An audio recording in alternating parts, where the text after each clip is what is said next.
الحمد لله نحمده ونستعينه ونستغفره ونؤمن به ونتوكل عليه ونعوذ بالله من شرور أنفسنا ومن سيئات أعمالنا من يهده الله فلا مضل له ومن يضلل فلا هادي له ونشهد أن لا إله إلا الله وحده لا شريك له ونشهد أن سيدنا وسندنا وقدوتنا وأسوتنا وطبيبنا وحبيبنا ومولانا محمدا عبده ورسوله الذي أرسله بالحق بشيرا ونذيرا وداعيا إلى الله بإذنه وسراجا منيرا أما بعد فقد قال الله تعالى في كلامه المجيد وفرقانه الحميد أعوذ بالله من الشيطان الرجيم بسم الله الرحمن الرحيم سماعون للكذب أكالون للسحت فإن جاءوك فاحكم بينهم أو أعرض عنهم وإن تعرض عنهم فلن يضروك شيئا وإن حكمت فاحكم بينهم بالقسط إن الله يحب المقسطين وكيف يحكمونك وعندهم التوراة فيها حكم الله ثم يتولون من بعد ذلك وما أولئك بالمؤمنين إنا أنزلنا التوراة فيها هدى ونور يحكم بها النبيون الذين أسلموا للذين هادوا والربانيون والأحبار بما استحفظوا من كتاب الله وكانوا عليه شهداء فلا تخشوا الناس واخشون ولا تشتروا بآياتي ثمنا قليلا ومن لم يحكم بما أنزل الله فأولئك هم الكافرون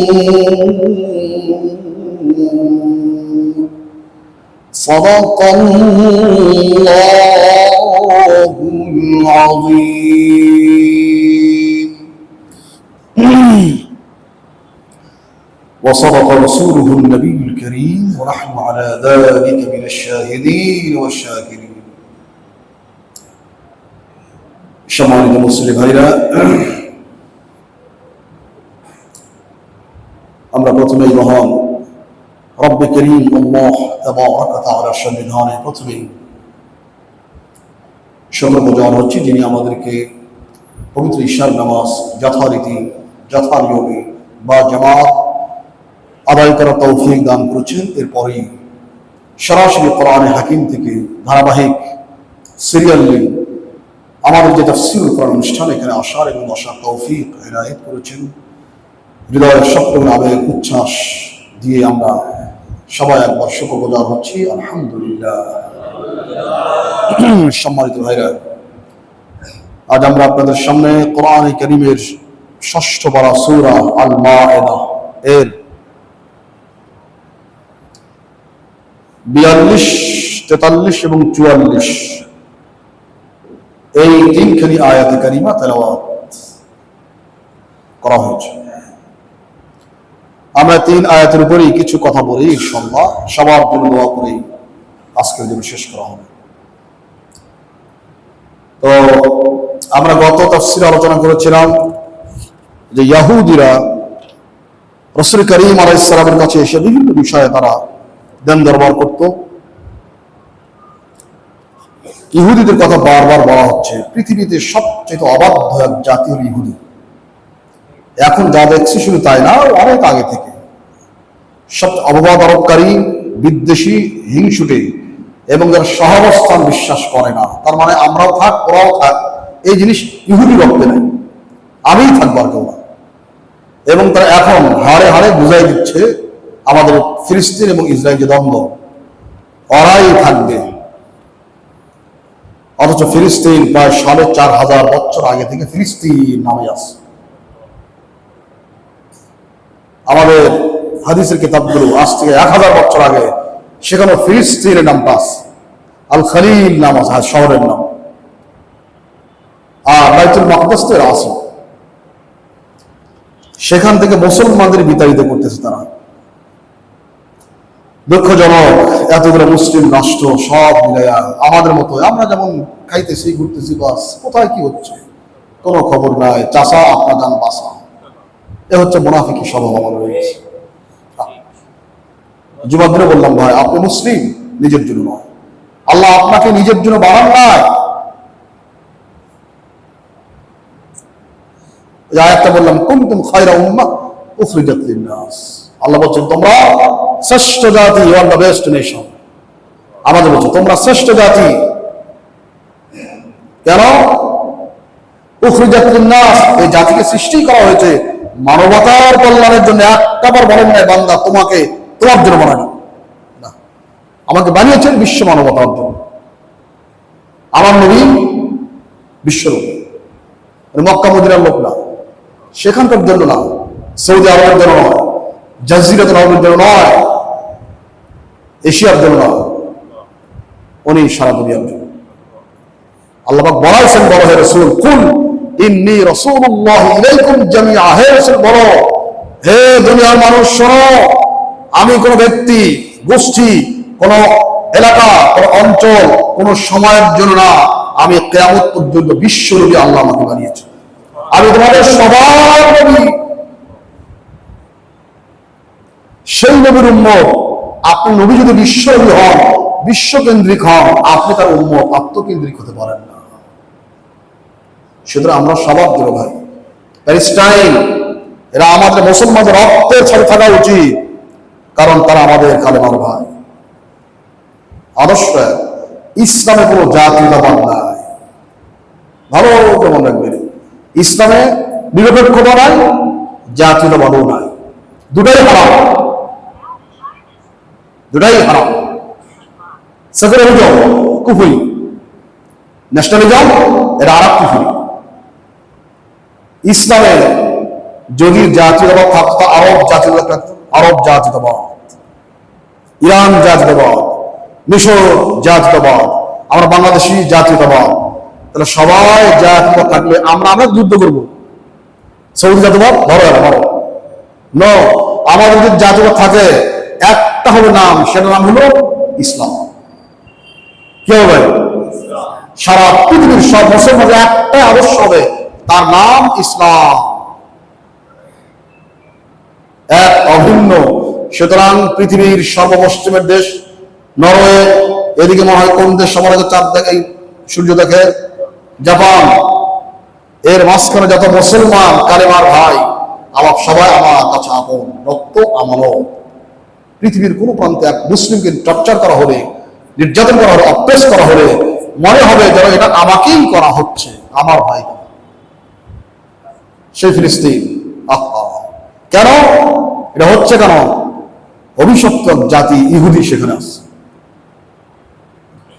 1917 সালের আগে, তাহলে ম্যাপগুলো দেখেন, 1917 সালের আগে সেখানে 98% জায়গা মুসলমানদেরই ছিল। এই খুচরা খুচরা ওখানে একটা ঘর, ওখানে একটা ঘর, এরকম ইহুদি ছিল 1917। তারপরে 1946 আসছে, বাস দখল করতেছে। 48 তো নিলই। এখন যাই ম্যাপটা দেখেন, এখন ফিলিস্তিন চলে গেল, এখানে দুটা ঘর, এইখানে সবটা ইসরায়েল। অথচ বাইতুল মুকাদ্দাস, আমাদের মসজিদ কাবা শরীফ পৃথিবীর প্রথম ঘর, এটা তো জানি। ইন্না আউওয়ালা বাইত ওযিআ লিন-নাস আল্লাযী বিবাক্কাতা মুবারাকান ওয়া হুদাল লিল আলামিন। আল্লাহ বলেন এই পৃথিবীতে স্থাপিত প্রথম ঘর কাবা, তার আগে এই পৃথিবীতে কোনো ঘর সৃষ্টি হয় নাই। তাহলে বাইতুল মুকাদ্দাস কবে হলো? কোন জামানায় হলো এটা? আমরা সবাই জানি, এটা বানাইছে সুলাইমান আলাইহিস সালাম জিনদের দ্বারা। জানি না ভাই? এটা চূড়ান্ত কথা না। সহিহ বুখারীতে রাসূল বলেছেন, কাবা শরীফ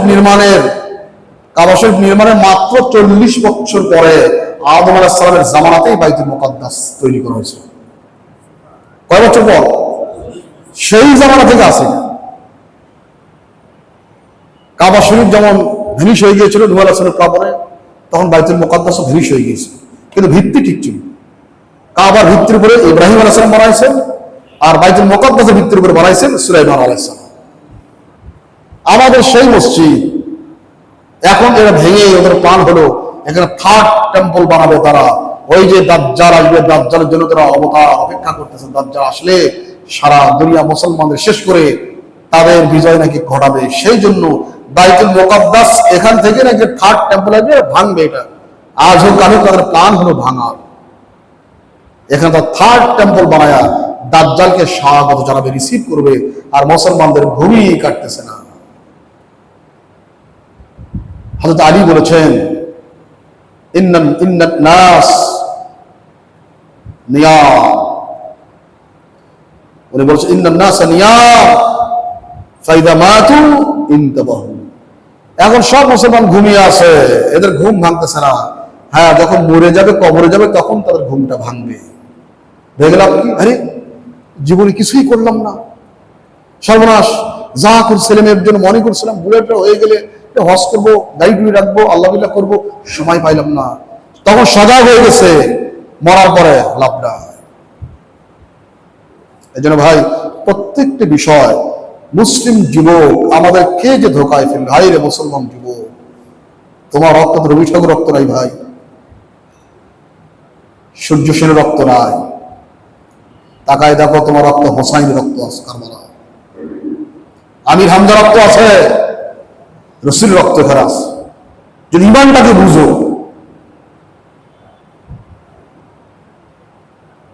কার আদর্শকে ঘুরো, তুমি কাকে আদর্শ মানদণ্ড মনে করো, বাস টেমপ্লেট লাগায় আমি অমুকের আদর্শ সৈনিক। মুসলমান স্পষ্ট করে বলি, শোনো, আদর্শ যাদের মাথায় রাখছো, যদি এটা রসুলের আদর্শ সৈনিক না হয়, তাই আমাদের কঠিন হরফ করে বলতে পারি, রসুল তোমাকে সুপারিশ করবে না। আল্লাহ বলছেন, লাকাদ কানা লাকুম ফি রাসূলিল্লাহি উসওয়াতুন হাসানাহ। হে মুসলমান, তোমার জন্য আমার রাসূল হলো সবচেয়ে বড় আদর্শ। আর তুমি বলো, আমি অমুকের আদর্শের সৈনিক, আমি অমুকের আদর্শের রাজনীতি করি, অমুকের আদর্শ নিয়ে ঘুরি। মুসলমান যুবক বলে কেমনে? বলে এজন্য তার কাছে কোরআনের কোন নলেজ না, ইমান বোঝে না, ইসলাম বোঝে না। আকীদা বুঝে না, এ যদি বিশ্বাস করে না আমার এই নেতার আদর্শ আমি মানি, তার জন্য সংগ্রাম করি, মিছিল করি, মিটিং করি, স্লোগান দেই, বই লিখি, করি ও করি, সব তাবু, সব পণ্ড হবে। এই অবস্থায় মারা গেলে মাতা মিতাতান জাহিলিয়াতান, রাসূল বলেছেন তোমার মরণ জাহিলি যুগের মুনাফিকের মৃত্যু হয়ে গেল, ইসলাম নিয়ে বলতে পারো না। কে আমাদের ধোকায় ফেললো ভাই? আর আমি তো কোরআনের লোক, আপনারা না? কি ভাই কথা কন না কেন? আপনার কোরআনের লোক না? আমি রাসূলের জন্য ফেদা জীবন কোরবান করবো, আপনারা করবেন না? মাঠে গেলে ঘুরেবেন কেন? মানে যাদের জন্য বলছে এই বাস জ্বালাও জ্বালাও, কানলাম মানে জ্বালাও, স্লোগান নাই, নারায়ে তাকবীর, আল্লাহু আকবার, এটা বলতে পারে না, এটা বলতে পারে না। বললে তো হ্যাঁ হ্যাঁ ভাই সমস্যা, কি সমস্যা ভাই, এই নানানটা এগুলা কয়ে ভাই ইসলামের আদর্শের পক্ষে আপনি যদি থাকতে না পারেন তাহলে সিজদা দিয়ে কপাল কালো করবেন, আল্লাহর কোনো দরকার নাই। আল্লাহ দেখবে মনের মধ্যে আমার ইসলামকে কিভাবে রিসিভ করেছো তুমি, ইসলামকে ভালোবাসো, হ্যাঁ ভালোবাসো, পুরা পুরা আল্লাহ, গোড়া করা হ্যাঁ। এখানে বলছিলাম নারী নেতৃত্ব হারাম 40 জায়গায়, শুনো নাই? শুনছিলাম তো, আল্লাহ মানো নাই? আল্লাহ সমস্যা ছিল, কি সমস্যা ছিল, কি জবাব আপনার? আপনি ঠান্ডা মাথায় রাসূলের সুন্নাত মুখে দিয়ে মাথায় টুপি দিয়ে আল্লাহ 40টা আয়াত দ্বারা প্রত্যক্ষ পরোক্ষভাবে নারী নেতৃত্ব হারাম করলেন, আপনি সেই নারী নেতৃত্বের পক্ষে বদনামার্কায় ভোট দিলেন, আর মরে গেলে তো হুজুর দোয়া করেন কিসের, আমার আব্বা মারা গেছে, তো তোমার দোয়া তো তোমার মার্কা নিয়ে গেছে। কার কাছে দোয়া? আল্লাহর কাছে। আল্লাহ শহীদ মানছে সে। আমরা কম ইহুদিরা ভাই, প্রত্যেকটা নামাজে, প্রত্যেক ওয়াক্ত নামাজে একটা মাত্র সূরা বাধ্যতামূলক না ভাই? কোন সূরা? এখানে কি বললেন আপনি? ইহদিনাস সিরাতাল মুস্তাকিম সিরাতাল লাযিনা আনআমতা আলাইহিম গায়রিল মাগদুবি আলাইহিম ওয়ালাদ-দাল্লিন। এটা পড়ি না আমরা? আল্লাহ আমাকে সঠিক রাস্তা দেখাও, তাদের রাস্তা দেখাও যাদেরকে তুমি অনুগ্রহ করেছো, নিয়ামত দিয়েছো। আল্লাহ তাদের রাস্তা দেখায় ওরা যারা অভিশপ্ত এবং যারা পথভ্রষ্ট। সকল মুফাসসিরিন কেরাম একমত, মাগদুব অভিশপ্ত যারা, এরা ইহুদি, আর দাল্লিন পথভ্রষ্ট যারা নাসারা। আমি নামাজে কি বললাম? প্রত্যেক রাকাতে কেন সূরা আইলো? প্রত্যেক রাকাতে বলছি আল্লাহ আমি ইহুদি খ্রিস্টানের পথে নাই, আল্লাহ আমি ইহুদিও না, আমি খ্রিস্টানও না, আমি মুসলমান। কি বলি না এটা? কিন্তু আমার কাজ কর্ম, আমার গোপন প্রকাশ্য, আমার লেনদেন, আমার বাসা বাড়ি, আমার চাকরি নকরি, আমার সমাজ ব্যবস্থাপনা, আমার বিচার আচার, আমার রাজনীতি সমাজনীতি সবকিছু চলে কোরআন এর রীতি অনুযায়ী চলে। আমি সন্তুষ্ট বসে আছি না ভাই। নামাজ পড়লে যদি মুসলমান হতেন, বলছিলাম না রাসূলের পিছনে নামাজ পড়ছে মুনাফিক আব্দুল্লাহ ইবনে উবাই ইবনে সালুল, কপালে দাগ ফেলে যে তাগনি ছিল, মুনাফিক মারা গেছে। রাসূল জানাজাও পড়ছেন, আল্লাহ কয় জাহান্নাম, ইন্নাল মুনাফিকিনা ফি দারকিল আসফালি মিনান নার। খালি জাহান্নাম না, জাহান্নামের সর্বনিম্ন স্তরে থাকবে। এটা নামাজ পড়ছে ঠিক মতো। আল্লাহ নামাজে কান আল্লাহ মনে রাখবেন, আল্লাহ দেখতে চায় বান্দার মনে আসলে আমাকে নিয়ে কি ভবিষ্যৎ, ইসলামকে নিয়ে কি ভবিষ্যৎ। যাই করছি ভাই, প্রথমে এই কথাটা বলে নিলাম এবং এটা আবদার করি, যাই করছে আগে জীবনে, এখন থেকে আপনি আমি সবাই আল্লাহর জন্য হয়ে যায়। পারবো না ভাই ইনশাআল্লাহ? এটাই দোয়া। কোন লোক মারা গেলে বলি ইন্না লিল্লাহ, এরা শুনলেই মনে করে ও লোক মারা গেছে, মনে করি না? আসলে লোক মারা যাওয়ার জন্য কিন্তু এটা নয়, এটা যে কোনো বিপদ থেকে মুক্তির জন্য। মানে কি? ইন্না লিল্লাহ, নিশ্চয় আমরা সবাই আল্লাহ, ওয়া ইন্না ইলাইহি রাজিউন, এবং আল্লাহর দিকেই ফেরত যেতে হবে। ইন্না লিল্লাহ, আমরা সবাই আল্লাহ। ঠিক আছে তো ভাই? সবাই আল্লাহ। যদি আমি আল্লাহর হয়ে যায়, আল্লাহর গোলাম, আমি আল্লাহ, তার আমার আর কিছুই নেই। We have no any kind of freedom, আমার আর কোনো স্বাধীনতা নেই, আমি আল্লাহ। যদি সেটাই হয় তাহলে 1 মিনিট বলে শেষ করি না, তারপর আসতেছে জানা কথা, এটা স্মরণ করাই দেই। আমি যদি আল্লাহর হই, আমার ইচ্ছে আমার চিন্তা, আমার মেধা, আমার মনন, আমার সহায়, আমার সম্পদ, আমার যোগ্যতা, আমার লেখনী, আমার বক্তব্য, আমার সর্বপ্রকার যা আছে সবগুলো আমি আল্লাহ। তাহলে সবগুলো কার হবে? আল্লাহ। ওই যে বলছিলাম এক লোক ঘর জামাই থাকে, ঘর জামাই যারা আছেন তারা তো আবার বুঝবেন ভালো করে, কষ্ট নিন না ভাই। ঘর জামাই থাকলে সেটা আধা পুরুষ হয়ে যায়, পুরুষ আর থাকে না, বউ যাতে তাই মানতে হয়। তার ভাই বইতে আছে, তার সমাজে আবাদ করে, দেখে, খায়। একদিন দরকার, পুকুর আছে, একটা মাছ বিক্রি করবে, কিছু জেলে আসছে, নামতেছে, আর বউ কয়, মেয়ে কয়, কি খবর? ভাবি মাছ ধরবো। কেন? দুলা ভাই কইছে ওর বাপের পুকুর, এটা আমার বাপের। দুলা ভাই সবারে মান ইজ্জতের ব্যাপার, জেলে চলে গেল, এ তো কিছু বলতে পারতেছে না। 2 দিন পর আর একটা লোক আসতে, ভাই আমি একটা গাছ বিক্রি করবো, তার টাকার দরকার। আসতে কাটতে বউ এখানে কি? ভাবি গাছ তো বিক্রি করছে একটা। কে করছে? দুলা ভাই। আর বাপের গাছ? আমার গাছ, আমার বাপের জায়গা। এই করতে করতে একদিন আসে, কয়েকটা বাঁশ বিক্রি করবো। বউ কি খবর? বাঁশ বিক্রি করছে 10টা। কে বিক্রি করছে? দুলা ভাই। আর বাপের বাঁশ সব বলে নেয়। তো এখন পুরুষ মানুষ, নরম মানুষ সহ্য করতে করতে যখন মানিজ্যদের ব্যাপার, তখন বলে ডাকছে সবার সামনে, এই বউ কি হয়েছে? আচ্ছা, এই পুকুরের মাছ তোর, ওই বাগানের গাছ তোর, বাঁশ ঝাড় সবই তোর, তুই কা? আমি তোমার। তো রাগ করে আমাদের দিনাজপুর ভাষায় কমে না, যাক তুই যদি আমার বস, তাহলে সবগুলো আমার। মাগি কথা বলতে পারবি না। আমার এলাকাতে খারাপ ভাষা না, কোনো কথা বলবি না। তুই যখন আমার, সবগুলো আমার। এ ভাই মুসলমান, আপনি তো আল্লাহর জন্য হন, তাহলে আপনার সমস্ত মেধা, মনন, সহায়, সম্পদ, যোগ্যতা সবগুলো কার হবে? আমরা আল্লাহ। এখানে আল্লাহর মসজিদে আলোচনা, আমাদের মসজিদে আল্লাহর জন্য কথা বলে বাইরে গেলাম, বাস আমার নেতা হয়ে গেল আরেকজন। আর রসুল নাই, রসুলের প্রতিনিধি নাই, কোন আলেম ওলামা নাই, বাস শেষ।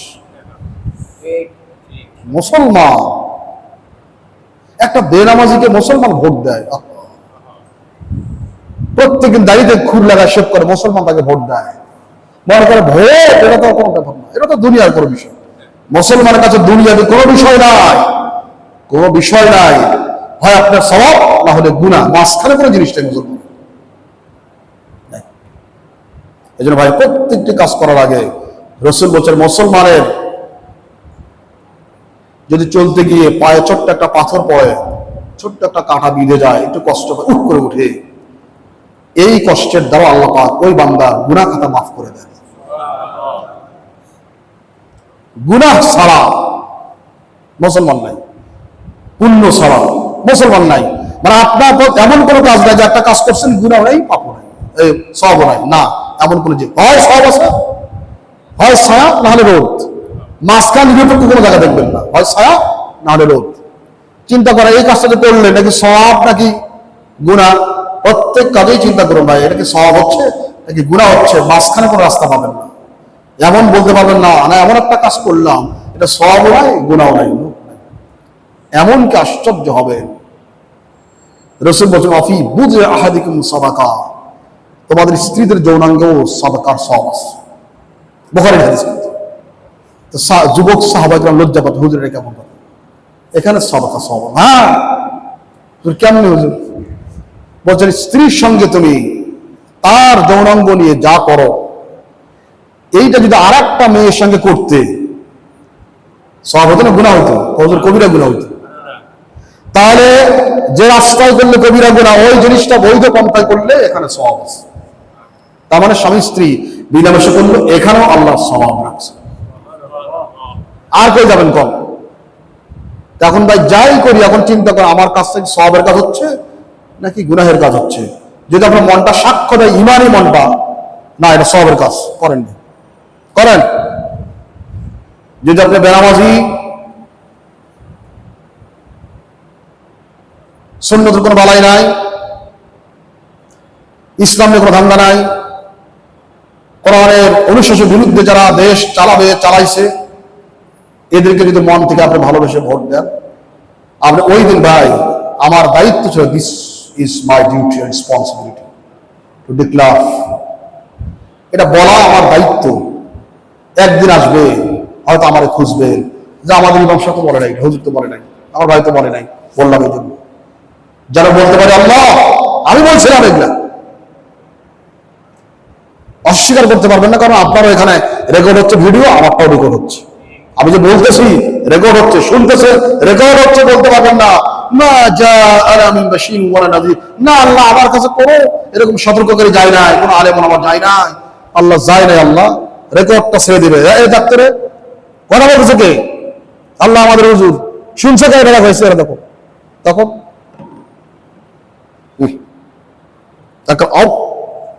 বন্ধ। এখন কি জবাব আছে? তোমার সামনে বলা হলো, নিজে থেকে শুনলে সেটা বলে কথা রিসিভ করো না, আমার কথাটা কোরআনের কথা, কি জবাব আছে? জবাব নাই ভাই। অনেকে ভাবতেছি না ইসলামকে বিশ্বাস করি, মানবো, তবে এই কিছুদিন জবাব করা। আমি বাড্ডায় প্রথম যখন হজে যাই, বাড্ডায় ছিলাম, আমরা ঘনিষ্ঠ বন্ধু মুসল্লি আর কি, ভাই চলেন না একসঙ্গে যাই। দেখো হুজুর, হুজুর মানুষ তো কিছু বুঝেন না, খালি মিয়া কি বুঝি না ভাই, কে মিয়া এখন হজ করে আইলে আরো চাকরি বাকি আছে, বুঝেন না আপনি কিছু? বুঝছেন কথা? এখনো চাকরি অনেকদিন আছে, এখনই হজ করে আইলে বুঝেন না কিছু মিয়া?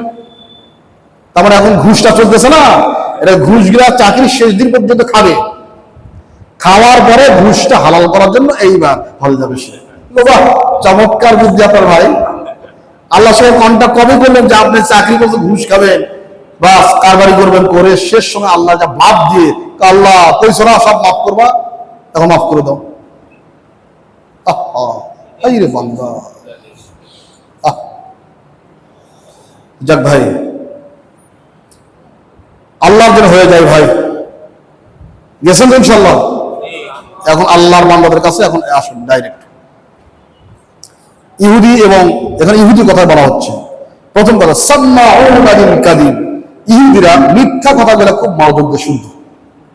আল্লাহ কয় সাম্মাউনা লিল কাযিব, ওরা মিথ্যা কথাগুলো, মিথ্যা তথ্যগুলো খুব ভালো করে শুনে, ভালো করে ওরা প্রচার করে বেড়ায়।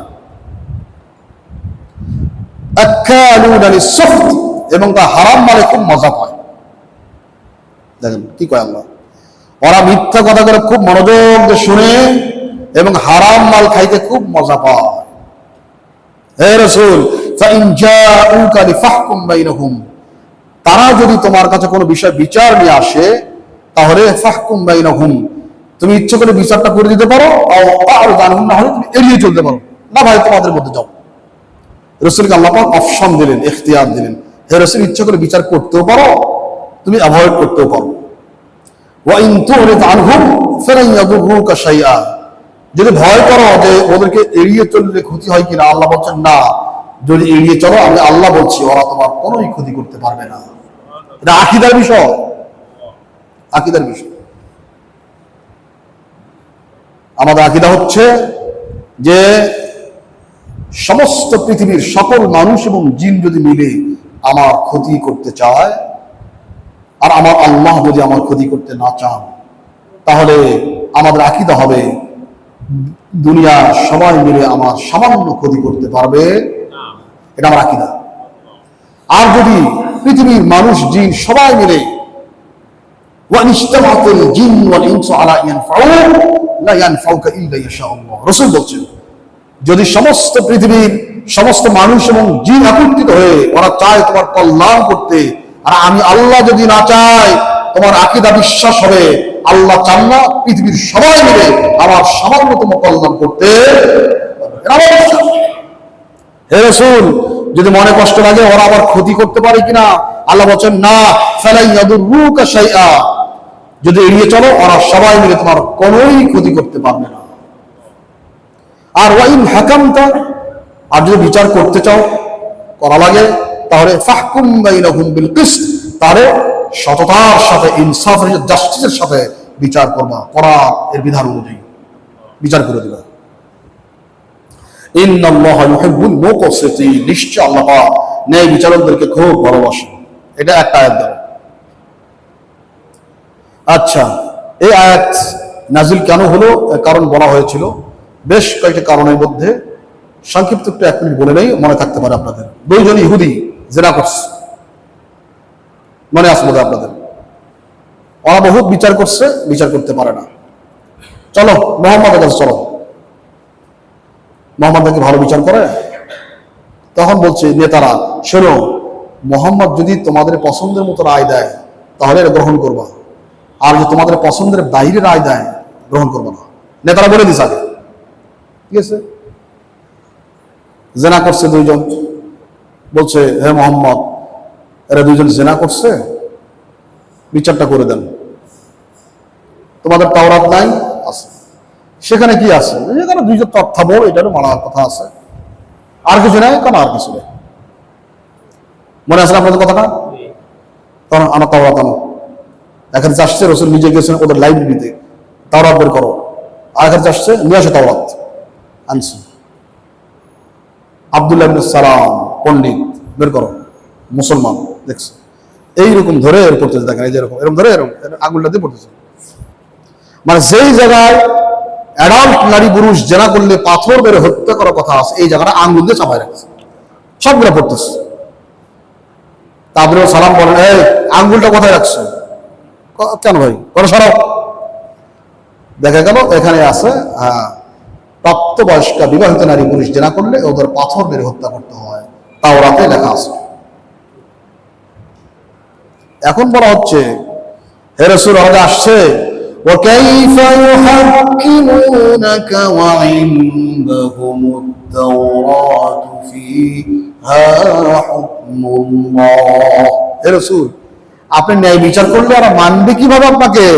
কারণ তাদের কাছে তাওরাত আছে এবং সেই তাওরাতের মধ্যে আল্লাহর বিধান পাথর মারার কথা উল্লেখ করা আছে। ওরা জেনেই কিন্তু আসছে ওদের তাওরাতে পাথর মারার কথা আছে, কোরআনেও আছে, ওরা তো মানবে না। আমাদের ভাই বর্তমান যে অবস্থা চলতেছে, আমরা অনেকেই ইউরোপ আমেরিকার সঙ্গে সখ্যতা রেখে, হৃদয় মন প্রাণ দিয়ে তাদের সাথে সখ্যতা রেখে যে চলতে চায়, আখের কোনো লাভ নাই। কারণ আল্লাহ রসুলকে বলছেন, রসুল চাচ্ছিলেন ইহুদি খ্রিস্টান সবার সঙ্গে একাকার হয়ে চলবে। আল্লাহ পাক নাজিল করে দিলেন, হে রাসূল, ওয়ালান তারদা আনকা আল-ইয়াহুদ ওয়ালান নাসারা হাত্তা তাত্তাবিআ মিল্লাতাহুম। হে রাসূল, ইহুদি খ্রিস্টান ততক্ষণ পর্যন্ত তোমার বিচারে সন্তুষ্ট হবে না যতক্ষণ তাদের নীতি তুমি আদর্শ গ্রহণ না করো। হে রাসূল, যতক্ষণ ইহুদির মতো না হইছো, খ্রিস্টানদের মত গ্রহণ না করেছো, ততক্ষণ ওরা তোমাকে হৃদয় থেকে কেউ গ্রহণ করবে না। সেই দিক থেকে মনে হয় বর্তমান ইরান যে অবস্থানে আছে সঠিক। কারণ ইহুদি খ্রিস্টান এরা কখনো মুসলমানদের বন্ধু হতে পারে না। কিন্তু বাবহুম আউলিয়া, আল্লাহ বলছেন ইহুদি খ্রিস্টান এরা কিন্তু একে অপরের বন্ধু, কিন্তু এরা কখনো মুসলমানদের আন্তরিক বন্ধু হতে পারে না। কইছে কি? আল্লাহ। মনে রাখবেন, মনে রাখবেন। ইহুদি খ্রিস্টান গেল। আর একটা কথা, সূরা এই 7ম পারার আগের আয়াতটা, এই 6ষ্ঠ পারার শেষ আয়াত, আল্লাহ আর একটা বলছেন কথা। আল্লাহ বলছেন, লাতাজিদান্না আশাদ্দান নাস আদাওয়াতান লিল্লাযিনা আমানু ইয়াহুদা ওয়াল্লাযিনা আশরাকু। হে রাসূল, শোনো, মুসলমানদের সবচেয়ে কঠিন শত্রুকে জানো? আল্লাহ বলে দেন। তো আল্লাহ বলছেন, শোনো, তাহলে বলেই দেই, লাতাজিদান্না আশাদ্দান নাস আদাওয়াতান লিল্লাযিনা আমানু আল্লাযিনা ইয়াহুদা ওয়াল্লাযিনা আশরাকু। এই যে আয়াত নম্বর হচ্ছে 82, সূরা মায়দা আয়াত নম্বর 82। আল্লাহ বলছেন, হে রাসূল, শোনো, মুসলমানদের জন্য, তোমাদের জন্য সবচেয়ে কঠিন মারাত্মক দুশমন শত্রু হলো 2টা। কয়টা ভাই? একটা হলো ইহুদি, প্রথম কে? ইহুদি। 2 নম্বর মূর্তি পূজা, হিন্দু, যারা নিজে মূর্তি বানায় পূজা করে, মুশরিক। এরা হলো 2 নম্বর। সুতরাং ইহুদি এবং হিন্দুদের তোষণ করে যারা চলে, ইসলামের বিধান থেকে বের হয়ে গেছে তারা। এরা কখনো আমাদের বন্ধু হতে পারে না। আমাদের পাশের যে রাষ্ট্র আছে হিন্দু রাষ্ট্র, এরা এ পর্যন্ত আমাদের বন্ধু হয়েছিল? তাও কিছু লোকেদের জিব্বা বের করে চাটতে চায়, ওরা আমাদের পরীক্ষিত বন্ধু। পরীক্ষিত বন্ধু। মেজর ডালিমের বই বলে দেখেন কিরকম পরীক্ষিত বন্ধু, অরক্ষিত স্বাধীনতা পরাধীনতা বইগুলো বলে দেখেন। অথচ আমাদের দেশের লোকেরা কেবলমাত্র ক্ষমতার জন্য এদেরকে কিভাবে চাটতেছে। আল্লাহ পায় তোমার জীবনের সবচেয়ে বড় প্রশ্ন একটা ইহুদি, 2 নম্বর মুশরিক যারা মূর্তি পূজা করে। সূরা মায়দা 82 নম্বর আয়াত।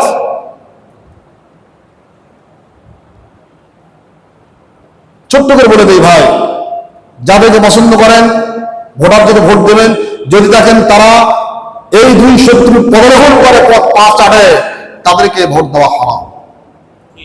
আল্লাহ বলছে আর আমার দুশমন। আল্লাহ বলছে আর আমার দুশমন। সীমান্তে খালি চুরি করে বাংলাদেশিরা, খালি সীমান্তে মারা যায়, লোক মরে, বিএসএফ গুলিতে লোক মরছে। কেন ওরা কি মরে না? বিচারটা বাংলাদেশে 8টা গুলি করতে পারে না, পারে না। কারণ ওরা আমাদের পরীক্ষিত বন্ধু। বুক লাগাই দেবে গুলি করে করা, তুমি গুলি করতে পারবা না। এখনো যদি না চিনেন ভাই, আল্লাহ চিনাই দিলেন। যাই হোক, হে রাসূল, কেমন তোমাকে বিচারক মানবে তারা? তাদের কাছে তাওরাত আছে, সেখানে আল্লাহর হুকুম বলা আছে। সুম্মা ইয়াতাওয়াল্লাউনা মিন বা'দি যালিক, তুমি বিচার করে দিবে, পছন্দ হবে না, তোমার কাছ থেকে পৃষ্ঠদেশ দেখায় চলে যাবে, মানবে না তোমার বিচার। ওয়া মা উলাইকা বিল মুমিনিন, এরা তোমার প্রতি ঈমান আনবে না এবং তোমার বিচারও মানবে না। কারণ ওদের পছন্দ মতোই কয় না বিচার মানি, তারপর কি তাল গাছ আমার। ওদের পছন্দ হলে মোহাম্মদের মতো লোক হয় না, ভালো বিচারক। আর যখন পছন্দ হবে না, বড় লোক করতে আইসি আন্দাজে বুঝি। আমাদের মধ্যে যদি আমার কোনো কথা আপনার পছন্দ হয়, খুব ভালো হবে।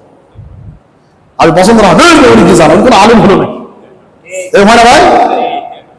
দুঃখিত, এক্সট্রিমলি সরি। আপনাদের পছন্দের জন্য কথা বলতে প্রস্তুত না, পারবো না ভাই।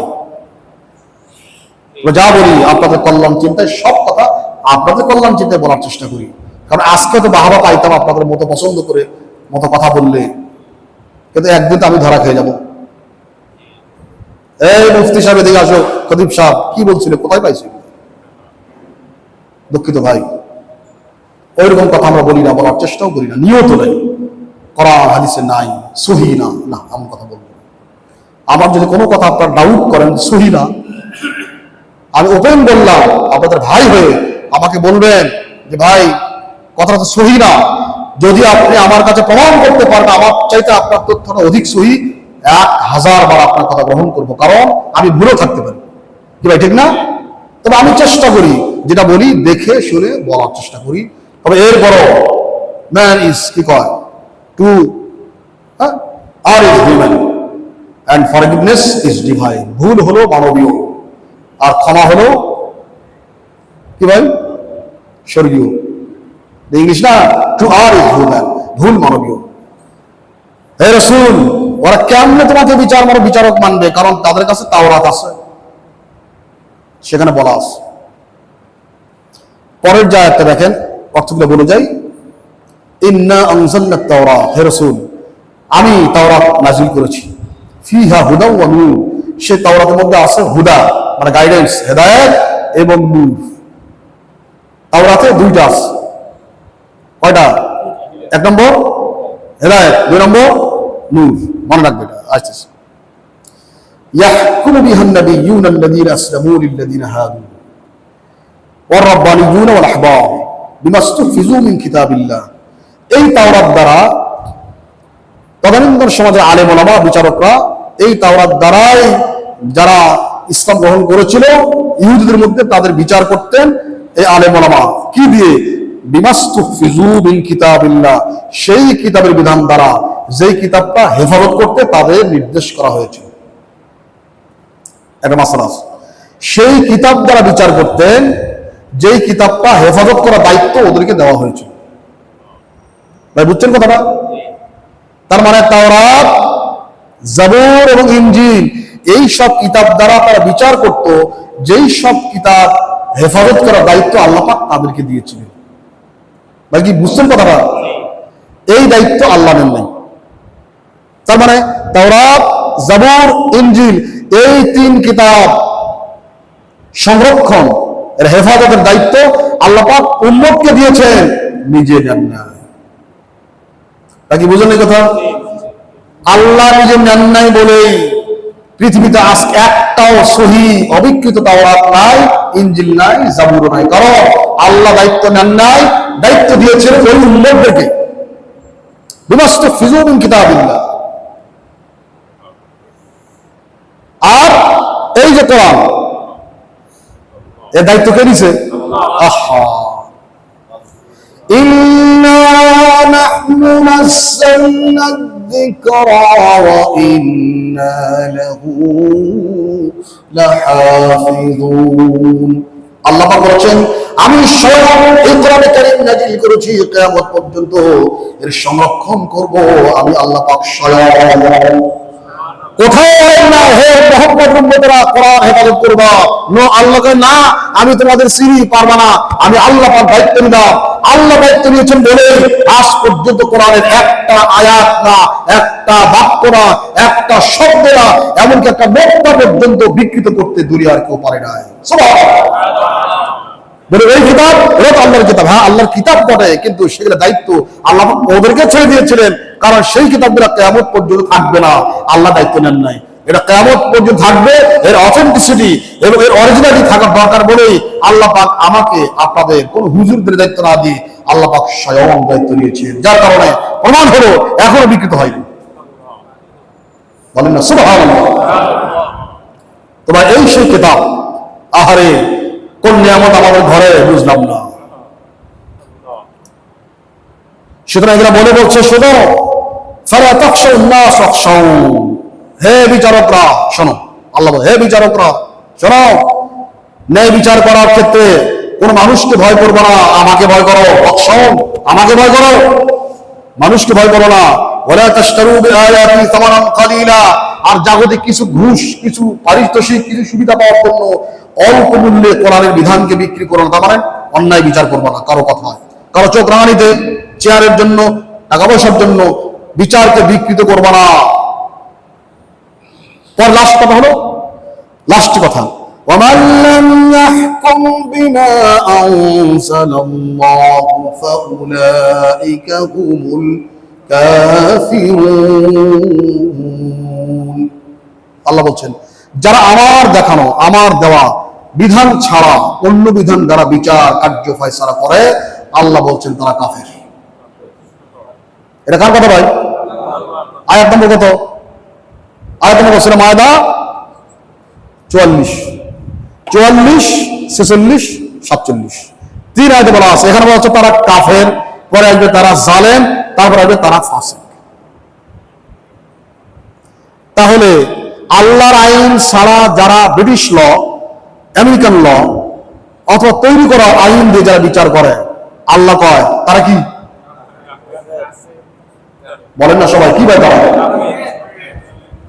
তো আপনার সামনে যারা এবার বোতল মার্কা নিয়ে আসবে, ভোট দেন ভাই বোতল মার্কায়, জিজ্ঞেস করতে ভাই ক্ষমতায় তো হয়তো যাবেন অথবা বিরোধী দল হবেন, ক্ষমতায় গেলে আপনারা কি কোরআনের আইন দ্বারা বিচার কার্য চালাবেন? যদি তারা হ্যাঁ বলে, অবশ্যই তাকে ভোট দিবেন, কারণ হ্যাঁ কোরআনের পক্ষে। যদি বলে না ভাই বুঝেন না, বৈশ্বিক বুঝেন অনেক সমস্যা, আল্লাহ কয় এরা বিচারকের দোষক, এরাও কাফের। এখানে কোনো ফাঁক ফোকর আছে? আচ্ছা ভাই, কথা শেষ। অনেক কথা ছিল, আমি একটা কথা বলে শেষ করি। এটা অনেক আগে শুনেছিলাম আপনাদের। ইসলামের বিচার ব্যবস্থা থাকার পরে মুসলমান দাবি করে যদি কেউ ইসলামের বিচার, রাসূলের বিচার, আল্লাহর বিচারকে ডিনাই করে, ইগনোর করে, তার বিষয়টা কি? এই কথা শেষ শোনেন।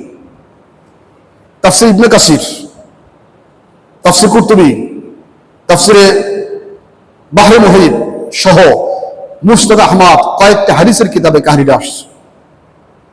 রসুলের জামানাতে একজন সাহাবী আর একজন ইহুদি একটা বিষয়ে দ্বন্দ্ব লাগছিল। রসুলের জামানাতে দ্বন্দ্ব লাগছে তখন ইহুদি বলতেছে, তুই মুসলমান না, তোর নবী মোহাম্মদ না, চল তোর নবীর কাছে যাই, চল তোর নবী যে বিচার করবে আমি মন থেকে বললাম মেনে নিব। মুসলমান কয় সব বিষয়ে বুঝে পারে, বুঝে সব বুঝে নাকি দেখি। এ বলতেছে ইহুদি সর্দার, ইহুদি পণ্ডিত ছিল কাব বিন আশরাফ। মুসলমান কইতে, সাহাবী কইতেছে, আরে না বাড়া, তোর যে লিডার আছে না কাব বিন আশরাফ, ওর কাছে চল। কথা বুঝছেন তো? মুসলমান হয়ে নবীর কাছে আসে না, আর ইহুদি আবার ওর কাছে যায়। কারণ ইহুদি জানে আমি ইহুদি হলো আমার যে বস, এই হালায় ঘুষ ছাড়া কিছু বুঝে, হয়তো টাকা দিয়ে দিবে, বিচারের দিকে চলে যাবে। মুসলমান বুঝতেছে আমি তো 2 নম্বরে আছি, রসুলের কাছে গেলে ন্যায় বিচার করলে আমি ঠকে যাবো, এদিকে করতেছে। পরে ইহুদি আমি কোনো বিচার মানবো না, তোর নবীর কাছে চল। কারণ তার বিশ্বাস ছিল যে মোহাম্মদ, আমি ইহুদি হলো ধর্ম থেকে রায় দিবেন আসে, সে ইনসাফ করবে। এখনো যে আমাদের সমাজ নানান কথা শুনতেছে, যদি এরা বুঝতেছে ভালো করে, একবার ইসলাম এদেশে ক্ষমতায় আসলে ওদের হাতে প্লেট ছাড়া কিছু থাকবে না। একবার ইসলাম কায়েম হয় দেশে, ইসলাম যদি কায়েম হতো ভাই, অনেক ভাইরা, এই যে আজকে আমার কাছে এক লোক আসছে, আলেম মানুষ বোধ হয়, মাগরিবের পরে খুব খারাপ লাগলো, সুন্দর দাড়ি টুপি বান্ধবী, কাঁদতেছে। কি ভাই? হুজুর বাড়ি রাজবাড়ি, মা ক্যান্সার আক্রান্ত হাসপাতালে, 3টা বাচ্চা মাদ্রাসায়, বাড়িঘর যা ছিল কিছু নদীতে গেছে, কিছু নিয়ে গেছে, কে নিসার করলে তো? আমি জিজ্ঞেস করলাম না তোমার হুজুর, এখন রিফিউজ হয়ে আসছে, মা হাসপাতালে, একটু আমার জন্য কি করা যায়?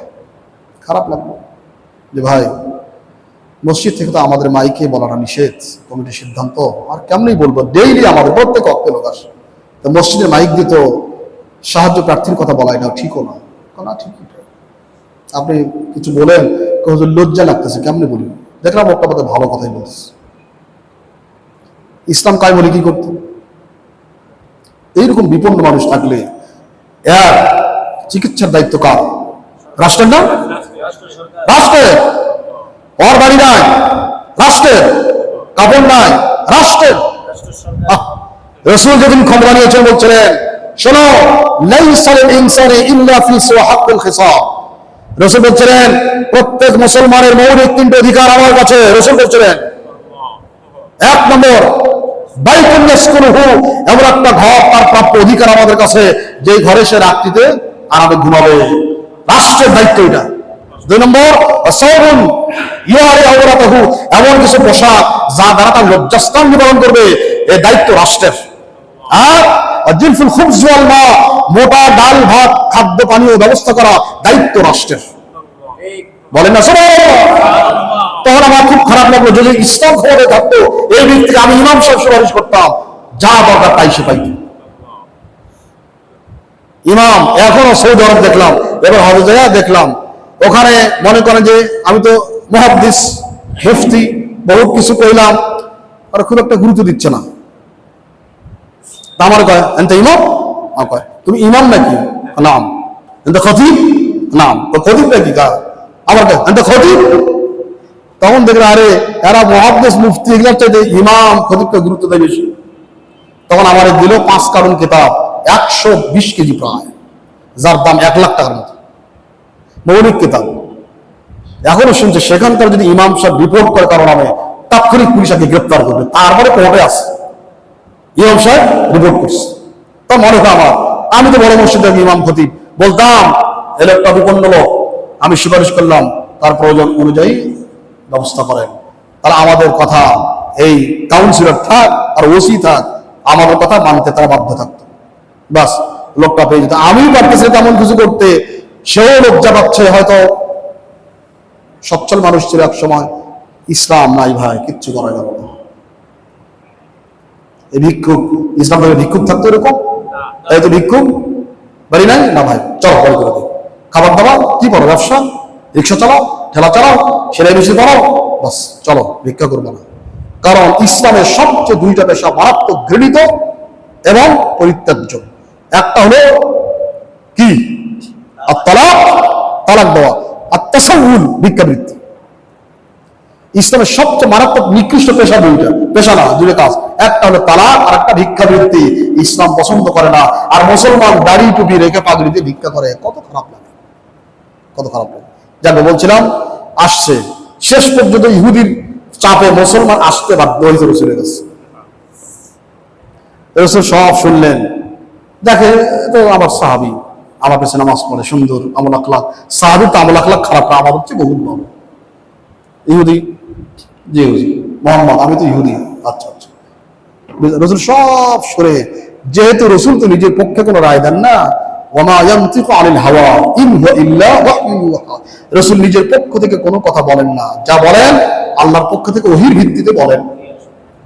রসুল সব শুনলেন, আর এরহাম আসতেছে, আল্লাহ পাক জানাই দিচ্ছেন, রায় দিচ্ছে, ন্যায় বিচার যেহেতু ইহুদির পক্ষে রায় দিচ্ছে।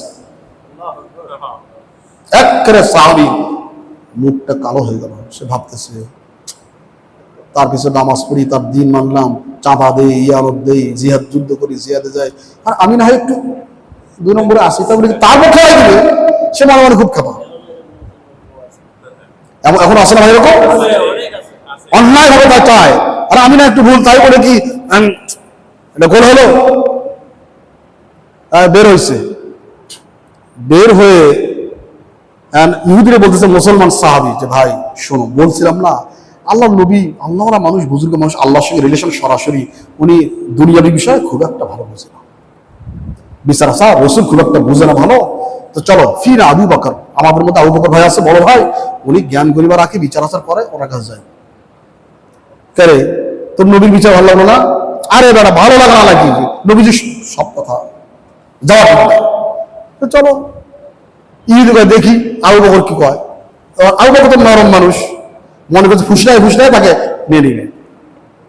আবু বকর বলো কি হয়েছে? মুসলমান সব বললো, ইহুদি বলো, বা আমরা ইহুদি না, আবার মন খারাপ করেন না, বলো, বলছে কার ভাই আবু বকর, আমি আর কি বলবো, এটা কিন্তু বিচারটা সানি হচ্ছে, সানি দ্বিতীয়বার হচ্ছে। হ্যাঁ, আগে কে বিচার করছে? আগে আপনাদের নবী মুহাম্মদ করছে বিচার। কিরে সঠিক? আসলে ইহুদি, ইহুদি সঠিক কথা বলছে। জি ভাই, রসুল বিচার করছে, এটা রসুল কি রায় দিচ্ছে? ও ভাই বুঝেন না, রসুল মুরব্বী মানুষ, আল্লাহ নবী, উনি ওর পক্ষে রায় দিচ্ছে, এটা হলো কোন? আবু বকর নরম মানুষ তো, কিচ্ছু কেন ভাই, রসুল যেটা যে বিষয়ে রায় দিচ্ছে, আবু বকর এখানে বলার কিচ্ছু নাই, খালি হলো না। এখন মুসলমান সাহাবী কয় না, রায় কতটা নিতে হবে, উমরের কথা বলছে, এই ওমর জানো বয়স একটু কম হলেও এর যা বিচার মিয়া, খুব ভালো বিচার। সে মনে করে যে উমরের কাছে গেলে ইহুদিরে সাইজ করবো, আগে ইহুদি তো গেছে, ওমরের কাছে গেছে, ভাই এরা বিচার, আরে সাহাবী তো চিরে সব শুনলো, এই বিচার ভাই। ইহুদি বললো, ভাই ওমর যা বললাম বললাম, তো আরেকটা কথা বলি, এই বিচার কিন্তু 3য় বিচার হচ্ছে। 3য় মানে আগে কে কে করছে? প্রথম করছে আপনাদের নবী মুহাম্মদ সাল্লাল্লাহু আলাইহি ওয়াসাল্লাম, 2য় করছে আবু বকর সিদ্দিক। বলছে সাদাকা ইহুদি, কি ইহুদি ঠিক বলছে, ঠিক বলতেছে? জি ভাই, রসুল বিচার করছে, মনে নাই? ভাই রসুলকে সব জিনিস বুঝে কম, আলেম ওলামা মানুষ, এরা বিচারে বসলে দেশ পাইলে এরা চালাতে পারবে, কারণ এরা হুজুর মানুষ, এরা বুঝে না। তাও উনি তো নরম মানুষ ভাই, উনি কে এতটা খোঁজ রাখে, তেমন কি চাও? তা সাহাবী কইতেছে যে ভাই আপনার কাছে একটা বিচার চাই, আপনি যেটা করে দেবেন সেটাই আমি মানব। তার বিশ্বাস, ইহুদি যে গরম মানুষ, ওমর যে গরম মানুষ, ইহুদিরা সাইজ করবে। বলছেন ও আমার বিচার চাও না, আলা রিসলিকুমা, তোমরা তোমাদের জায়গায় বসে থাকো, নড়বা না, কিন্তু আমার বাসায় একটু কাজ আছে, আমি আসতেছি।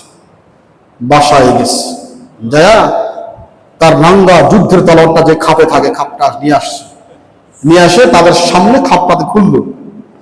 তো সাহাবী মনে করছে এইবার বেটা ইহুদি থাম, এবার তো সাইজ হবে। ইহুদি তো আরে ভয়ে বিহ্বল হয়ে গেছে।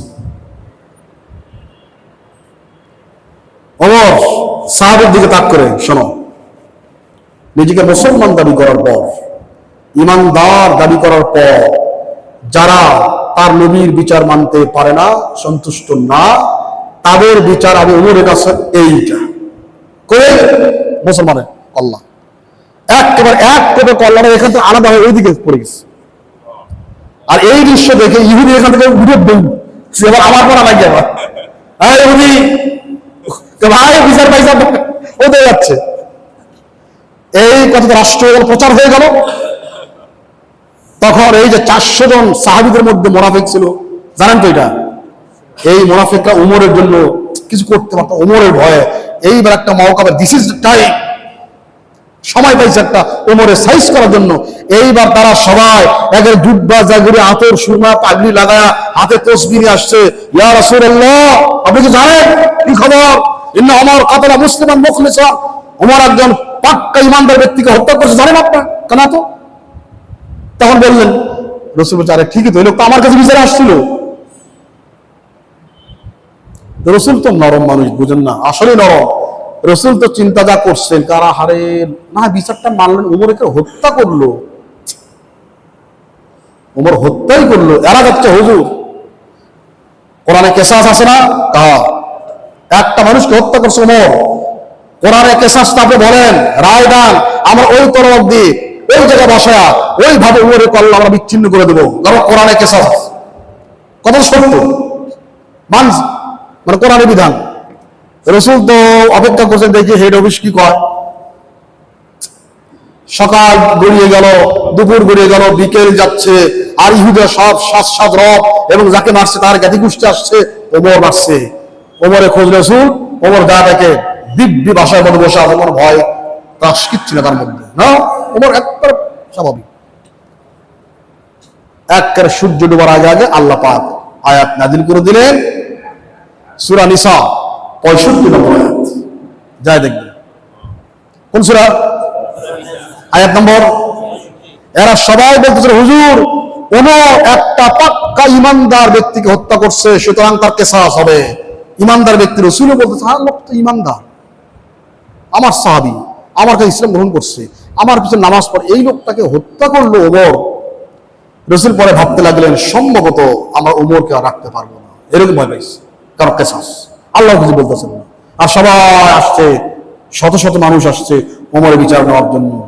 রাসূল ব্যতিব্যস্ত হয়ে গেলেন, বলছে, আল্লাহ এটা কিছু জানাই দেন, আল্লাহ জানাই দেন।